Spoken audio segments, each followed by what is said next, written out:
नमस्कार प्रिय दर्शकों, आज एक बार फिर आप सभी के सामने एक ज्ञानवर्धक और एक प्रेरणादायक कहानी लेकर हाजिर हुए हैं। प्रिय दर्शकों, आज की कहानी बड़ी ही ज्ञानवर्धक और बड़ी ही प्रेरणादायक है, इसलिए आज की इस कहानी को आप सभी पूरा जरूर सुनिएगा। अगर हो सके तो आज की इस कहानी को आप अपनी संतान को भी जरूर सुनाइएगा। प्रिय दर्शकों, आज की इस कहानी में एक स्त्री ने मनुष्य की बर्बादी के 4 कारण बताए हैं। दर्शकों, अगर हो सके तो इस छोटी सी कहानी को अपने मित्र बंधुओं तक जरूर शेयर कीजिएगा, ताकि उन्हें भी इस ज्ञानवर्धक कहानी का लाभ प्राप्त हो सके। अगर हो सके तो इस चैनल को सब्सक्राइब जरूर कीजिएगा और बेल आइकन को प्रेस जरूर कीजिएगा, ताकि हमारी आने वाली हर नई वीडियो का नोटिफिकेशन आपको सबसे पहले प्राप्त हो सके। प्रिय दर्शकों, बिना किसी देरी के आज की इस कहानी को शुरू करते हैं। दर्शकों, प्राचीन समय की बात है।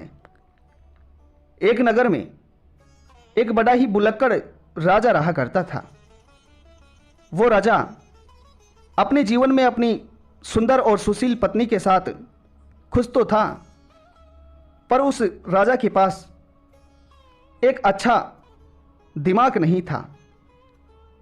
प्रिय दर्शकों, ऐसे में वो राजा अपने राजकाज के कार्य को ठीक तरह से नहीं संभाल पाता था। ऐसे में एक दिन की बात है, राजा के उस नगर में एक बड़े ही विद्वान संत कई वर्षों की तपस्या कर उनके नगर में जंगलों के बीच आकर रहने लगे। और जैसे ही गांव वालों को यह पता लगा कि उनके छोटे गांव में एक बड़े ही विद्वान संत आकर रहने लगे हैं, ज्ञानी पुरुष आकर रहने लगे हैं, तो वे सभी गांव वाले राजा को छोड़कर उन साधु संत महाराज जी के पास अपनी समस्या लेकर जाने लगे।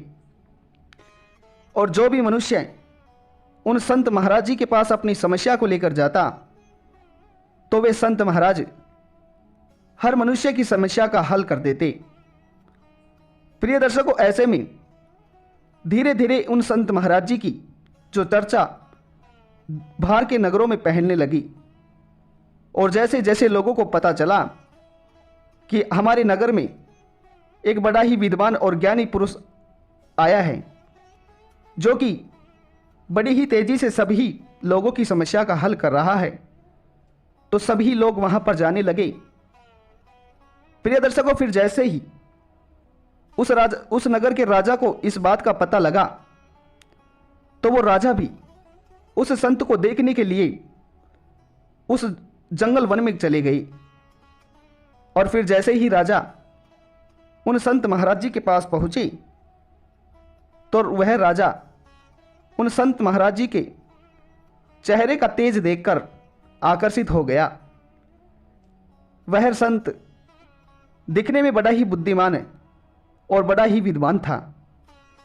ऐसे में जैसे ही राजा ने उन्हें देखा और उनसे कुछ सवाल जवाब किए, तो राजा अपने ही मन में सोचने लगा कि अगर ये विद्वान पुरुष, ये ज्ञानी पुरुष अगर मेरे साथ मेरे ही महल में रहे, तो मैं अपने आप को गर्व महसूस करूंगा और मुझे इनसे काफी लाभ की भी प्राप्ति हो सकती है।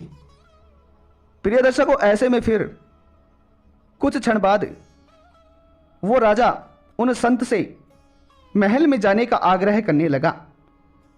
और राजा कहने लगा कि हे सतगुरु, आप मेरे साथ मेरे महल में चलकर रहिए, मैं वहां पर आपकी खूब सेवा करूंगा, आपको वहां पर किसी भी प्रकार का दुख नहीं मिलेगा, आप मेरे साथ चलकर मेरे महल में ही रहिए। प्रिय दर्शकों, फिर ऐसे में जैसे ही उस राजा ने संत महाराज जी से यह कहा, तो संत महाराज जी राजा की इस बात को टाल नहीं पाए और राजा के साथ जाने का आग्रह स्वीकार कर लिया। प्रिय दर्शकों, उसके बाद में जैसे ही राजा और वह संत महाराज राजा के महल में जाकर पहुंचते हैं, तो राजा अपने सैनिकों को आदेश दे देता है कि इन ज्ञानी और बुद्धिमान संत महाराज जी सतगुरु के लिए एक कुटिया का निर्माण किया जाए। क्योंकि प्रिय दर्शकों, जो संत महाराज जी थे उन्होंने राजा से जब महल में आने को कहा था तो राजा से कुछ वचन लिए थे और राजा से कहा था कि मैं तुम्हारे साथ तो चलूंगा, परंतु मैं तुम्हारे महल में क्षण भी नहीं रुकूंगा, क्योंकि मैं एक संत हूं। मैंने शांति को प्राप्त किया है और मैंने ही सिद्धि को प्राप्त किया है। अगर मैं तुम्हारे साथ चलकर महलों में रहूंगा तो मेरी शांति भी क्षीण हो जाएगी और मेरी सिद्धि भी मुझसे दूर हो जाएगी। इसलिए मैं तुम्हारे साथ तुम्हारे महल में जाकर नहीं रहूंगा। इसलिए उस राजा ने अपने सैनिकों को महल में पहुंचते ही एक कुटिया का निर्माण करने का आदेश दे दिया और राजा के वे सैनिक उसी ही समय एक कुटिया का निर्माण करने लगे और राजा ने उन संत महाराज जी को कुटिया में रहने का और जलपान का व्यवस्था की। और राजा ने उन संत महाराज जी से कहा कि महाराज जी, आपकी सेवा मैं स्वयं करूंगा। प्रिय दर्शकों, उसके बाद में वो संत महाराज जी राजा के महल में उपस्थित उस कुटिया में रहने लगे और उसके बाद में जो राजा था वह सुबह और शाम उस संत महाराज जी को भोजन खिलाने स्वयं जाते और महाराज जी से आशीर्वाद लेते और ज्ञान भी प्राप्त करते, क्योंकि जो संत महाराज जी थे वे बड़े ही ज्ञानी थे। प्रिय दर्शकों, उसके बाद में देखते ही देखते कुछ वर्ष बीत गए और एक दिन की बात है जब उस राजा को अपने किसी राजकाज के कार्य से अपने नगर से बाहर जाना पड़ा, तो वह राजा अपने सैनिकों को यह आदेश देकर गया था कि मैं इस नगर से और इस राज्य से कुछ दिनों के लिए बाहर जा रहा हूं और मेरी अनुपस्थित में आप इन सतगुरु संत महाराज जी का ठीक तरह से ख्याल रखना। प्रिय दर्शकों, ऐसे कहकर वह राजा अपने राज्य से चले जाता है। उसके बाद में 2-4 दिन बीत जाते हैं और राजा के जाने के बाद ही जिस सैनिक से राजा आदेश देकर गया था वो सैनिक भी कुछ दिनों बाद बीमार हो जाता है और बीमारी के चलते वह सैनिक भी अपने घर चले जाता है और फिर कभी वापस लौट कर नहीं आता है। प्रिय दर्शकों, उसके बाद में जो संत महाराज जी थे उन्हें किसी ने भी भोजन नहीं दिया, क्योंकि जिस सैनिक को राजा आदेश देकर गए थे वो सैनिक भी अपने घर चले गया और इस कारण उस संत को कई दिनों तक भूखा ही रहना पड़ा। उसके बाद में जैसे ही राजा अपने राज्य वापस आया तो राजा ने आकर देखा कि संत महाराज जी की हालत बहुत खराब हो चुकी थी और जैसे ही राजा अपने नगर में आया और महात्मा जी के पास गया तो महात्मा जी, संत जी उस राजा को देखकर बड़े ही क्रोधित हुए और राजा से कहने लगे कि हे राजन, जिस समय तुम मुझसे ये बोल रहे थे कि मैं आपका हमेशा ख्याल रखूंगा, समय समय पर आपको भोजन दूंगा, परंतु तुमने मुझे यहां पर लाकर मेरा अपमान किया है, क्योंकि तुम्हारे जाने के बाद मैं कई दिनों तक भूखा रहा हूं। मुझे किसी ने भी यहां भोजन नहीं दिया है, इसलिए मैं बीमारी की कगार पर आ गया हूं और मृत्यु की कगार पर आ गया हूं। प्रिय दर्शकों, उसके बाद में उस संत के इस क्रोधित रूप को राजा की जो रानी थी वो भी देख रही थी। उसके बाद में वो राजा उस संत के पैरों में गिर गया और संत जी से माफी मांगने लगा। प्रिय दर्शकों, उसके बाद में देखते ही देखते राजा फिर से संत जी की खूब सेवा करने लगा और फिर एक दिन वापिस राजा को अपने किसी राजकाज के कार्य से उस राज्य से बाहर जाना पड़ा। परंतु राजा अपने नगर से बाहर जाने से पहले अपनी पत्नी से, अपनी रानी से स्वयं कहकर गया था कि हे भाग्यवान, मैं किसी राज्य के कार्य से हमारे इस नगर से, हमारे राज्य से बाहर जा रहा हूं, परंतु मेरे जाने के बाद तुम स्वयं ही संत महाराज जी का, महात्मा जी का ख्याल रखना। इन्हें समय समय पर भोजन देना। प्रिय दर्शकों, यह कहकर वह राजा अपने किसी कार्य से वहां से चले जाता है और फिर उस संत की सेवा राजा की पत्नी करने लगती है और उन्हें समय समय पर भोजन देने लगती है। प्रिय दर्शकों, उसके बाद में एक दिन की बात है जब राजा की वह पत्नी उस संत महाराज जी को भोजन देना भूल जाती हैं और जल्दबाजी में स्नान करने के लिए अपने कक्ष में चली जाती है और संत महाराज जी को भोजन देना भूल जाती हैं। उसके बाद में जब संत महाराज जी को समय पर भोजन नहीं मिला तो संत महाराज जी सोचने लगे कि आखिर आज भोजन क्यों नहीं आया है। तो संत महाराज जी कई समय तक सोचते रहे और उसके बाद में संत महाराज जी स्वयं ही देखने के लिए महल में प्रवेश कर गए। और जैसे ही संत महाराज जी यह देखने के लिए महल में प्रवेश किए कि आखिर आज भोजन क्यों नहीं आया है, तो वह ये सोचते सोचते रानी के उस कक्ष में चले जाते हैं जिस कक्ष में रानी स्नान कर रही थी। प्रिय दर्शकों, जैसे ही वे संत रानी के उस कक्ष के किवाड़ खोलते हैं और रानी को निवस्त्र में देख लेते हैं तो राजा रानी को उस निवस्त्र में देखकर चुपचाप अपना मुंह मोड़कर वापस अपनी कुटिया में आकर बैठ जाता है। परंतु राजा उस रानी के शरीर से मोह कर बैठते हैं। राजा उस रानी के शरीर को, उसके निवस्त्र अंगों को अपने नेत्रों से भुला नहीं पा रहे थे। और फिर ऐसे ही देखते कुछ दिन बीत जाते हैं और वे संत रानी के ख्वाबों में खो जाते हैं और कई दिनों तक भोजन नहीं करते हैं। और इस वजह से उन संत महाराज जी की जो तबीयत थी वे बहुत खराब हो गई थी और वे संत महाराज जी अपने शरीर से बिल्कुल टूट जाते हैं और हालत खराब हो जाती है।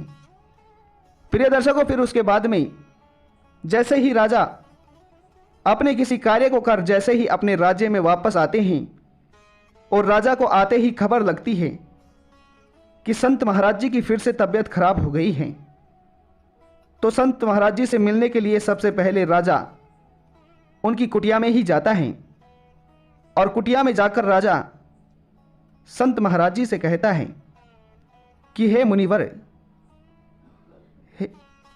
हे ज्ञानदाता, आखिर हमसे ऐसी कौन सी भूल हुई है जिसकी वजह से आप भोजन नहीं कर रहे हैं, अन्न का एक दाना तक अपने मुख में नहीं रख रहे हैं।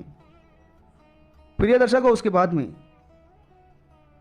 जो संत थे वे उस राजा को पूरी कहानी बता देते हैं।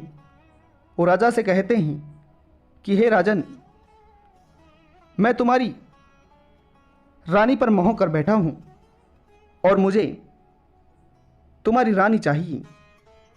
तो प्रिय दर्शकों, उसके बाद में जो राजा था वो राजा उस संत महाराज जी से अपनी रानी को देने के लिए हाँ कर देता है और राजा उन संत महाराज जी को लेकर अपने महल में चले जाता है और अपनी रानी से जाकर कहता है कि हे भाग्यवान, क्या तुम एक ज्ञानी पुरुष की मृत्यु देखना चाहती हो? क्या तुम एक ज्ञानी पुरुष की मृत्यु का कलंक अपने सिर लेना चाहती हो? प्रिय दर्शकों, उसके बाद में यह बात सुनकर रानी मना कर देती है कि नहीं। उसके बाद में राजा अपनी रानी को पूरी बात बताता है और अपनी रानी से कहता है कि हे भाग्यवान, जो हमारे ज्ञानी पुरुष विद्वान और हमारे ज्ञानदाता संत महाराज जी तुमसे मोह कर बैठे हैं। तुम्हें इनके पास जाना पड़ेगा और इनके पास ही जाकर तुम्हें रहना पड़ेगा। प्रिय दर्शकों, उसके बाद में वो रानी राजा की बातों को समझ जाती है और राजा से कहती हैं कि हे पतिदेव, हे पति परमेश्वर, मैं इनके पास तो जाऊंगी, परंतु मैं आपसे यह वादा कर कर जाती हूं कि इनके पास जाने के बाद में ना ही तो मेरी पवित्रता भंग होगी और ना ही मेरा प्रतिव्रता धर्म खत्म होगा। तो प्रिय दर्शकों, उसके बाद में वो संत और रानी जैसे ही अपनी कुटिया में जाते हैं, तो कुटिया में जाते ही रानी उस संत से कहती है कि आखिर मैं इस कुटिया में कैसे रहूंगी। मैं एक रानी हूं और मैं महलों में रहना पसंद करती हूं, तो मैं इन कुटिया में भला कैसे रहूंगी। तो प्रिय दर्शकों, उसके बाद में रानी उस संत से कहती है कि तुम अभी और इसी ही समय राजा के पास जाओ और उनसे एक अच्छा घर बनवाने के लिए कहो। तो प्रिय दर्शकों, यह बात सुनते ही वो संत राजा के पास जाता है और राजा के पास जाकर ये सारी बातें कहता है और राजा फिर अपने सैनिकों को एक नया मकान बनाने के लिए कह देता है। उसके बाद में जैसे ही उस संत का और रानी का राजा के द्वारा बनाया गया नया घर तैयार होता है, तो वे दोनों वहां पर जाकर रहने लगते हैं। और फिर जैसे ही रात्रि का समय होता है और संत महाराज जी उस रानी के पास आते हैं, तो रानी संत महाराज जी से कहती है कि मैं आपसे कुछ पूछना चाहती हूं। प्रिय दर्शकों, उसके बाद में वे संत रानी से कहते हैं कि बिल्कुल पूछिए, क्या पूछना है। तो वे रानी संत से कहती हैं कि आप पहले क्या थे और अब क्या हो गए और अब क्या करने जा रहे हो। क्या कभी तुमने सोचा है, तुम पहले एक संत थे, एक विद्वान और एक बुद्धिमान पुरुष थे, परंतु उसके बाद में तुम लालच कर बैठे और उसके बाद में तुम क्रोध कर बैठे और उसके बाद में तुम वासना कर बैठे। प्रिय दर्शकों, जैसे ही रानी उस संत से ये बातें कहती है, तो उस संत की आंखें फटी की फाटी रह जाती हैं और फिर संत जोर जोर से वहीं रोने लगता है और वह संत उसी ही समय रानी से पैरों में गिरकर माफी मांगने लगता है। और रानी उस संत से फिर से कुछ बातें कहती हैं और फिर राजा वहीं आ जाता है और फिर वह रानी उस संत को 4 बातें बताती है और संत से कहती है कि इन 4 कारणों के कारण हर मनुष्य बर्बाद हो जाता है। तो प्रिय दर्शकों, वो रानी पहला कारण बताती है कि मनुष्य की पहला कारण होता है उसकी इच्छाएं, क्योंकि मनुष्य की जो इच्छाएं हैं वो इच्छा ही उनकी बर्बादी का कारण बनती है। क्योंकि हर मनुष्य को अपनी इच्छा को काबू में रखना चाहिए, क्योंकि जब किसी मनुष्य की एक इच्छा पूरी होती है तो वो अपनी दूसरी इच्छा को पूरी करवाता है और जैसे ही मनुष्य की दूसरी इच्छा पूरी होती है तो अपनी तीसरी इच्छा की ओर बढ़ने लगता है और इस तरह चलते चलते ही जब मनुष्य की इच्छा पूर्ण नहीं होती है तो उसे क्रोध आने लगता है और इस वजह से वो अपने बर्बादी के कगार पर आ खड़ा होता है। इसलिए मनुष्य की बर्बादी का पहला कारण उसकी इच्छा ही होती है। प्रिय दर्शकों, उसके बाद में वो रानी दूसरी बात बताती हैं, कहती हैं कि मनुष्य की बर्बादी का दूसरा कारण होती है वासना। प्रिय दर्शकों, कहते हैं कि जिस मनुष्य के मन में वासना का भाव हो वो मनुष्य अपने जीवन में कभी किसी सफलता को प्राप्त नहीं करता है, क्योंकि वासना एक ऐसा माया जाल होती है जो घटने की जगह बढ़ने लगती हैं। जितना आप वासना की तरफ ध्यान करोगे उतना ही आप इसके अंदर खोने लगोगे। इसलिए मनुष्य की बर्बादी का दूसरा कारण वासना होती है। प्रिय दर्शकों, उसके बाद में रानी तीसरी बात बताती हैं कि मनुष्य की बर्बादी का तीसरा कारण होता है उसका क्रोध। प्रिय दर्शकों, रानी कहती है कि जो मनुष्य भारी क्रोध करता हो, जो मनुष्य हर किसी से लड़ता हो, हर किसी से अपशब्द बोलता हो, वो कभी अपने समाज में और अपने लोगों में प्रिय नहीं बनता है। इसलिए वो हर किसी से दुश्मनी बना लेता है, जिस वजह से मनुष्य की बर्बादी का तीसरा कारण उसका क्रोध ही होता है। प्रिय दर्शकों, उसके बाद में वो स्त्री, वो रानी चौथी बात बताती है और कहती है कि मनुष्य की बर्बादी का चौथा कारण होता है लालच। वह रानी कहती है कि मनुष्य की बर्बादी का लालच एक ऐसा कारण होती है, क्योंकि लालच एक ऐसी चीज होती है, ये कभी नहीं भरती है। क्योंकि जिस मनुष्य में अंदर लालच होती है उसमें इच्छाएं होती हैं और उसे ही में वासना होती है और उसे ही में क्रोध होता है। यानी कि जिस मनुष्य में लालच होती है उस मनुष्य में ये चारों चीजें पाई जाती हैं, ये चारों कारण होते हैं। इसलिए जो मनुष्य लालच करता है वो भी अपने जीवन में हमेशा के लिए बर्बाद हो जाता है। प्रिय दर्शकों, फिर इस प्रकार वो रानी ये चार कारण उस संत को बताती है और संत से कहती है कि हे विद्वान पुरुष, आज इन चार कारणों की वजह से ही आप इस कगार पर खड़े हो, क्योंकि आप में पहले सिद्धि थी, ज्ञान था, परंतु उसके बाद में आप जैसे ही हमारे इस महल में आकर रहने लगे तो आपके अंदर सबसे पहले इच्छा जागृत हुई। क्योंकि आपको जब समय पर भोजन नहीं मिला तो आप क्रोधित होने लगे, और समय पर भोजन नहीं मिलने की वजह से आपके अंदर दूसरा कारण शुरू हुआ, वो था क्रोध। और उसके बाद आपके अंदर तीसरा कारण शुरू हुआ, वो थी लालच। और फिर आपके अंदर चौथा कारण शुरू हुआ, वो थी आपकी अपनी वासना। प्रिय दर्शकों, ये चारों बातें वो रानी उस संत को बताती है और संत उस राजा और रानी के पैरों में गिरकर माफी मांगने लगता है। प्रिय दर्शकों, इस प्रकार यह कहानी आप सभी को कैसी लगी कमेंट बॉक्स में जरूर बताइएगा, और वीडियो पसंद आई हो तो वीडियो को लाइक और चैनल को सब्सक्राइब जरूर कीजिएगा। प्रिय दर्शकों, मिलते हैं अगली वीडियो में। धन्यवाद।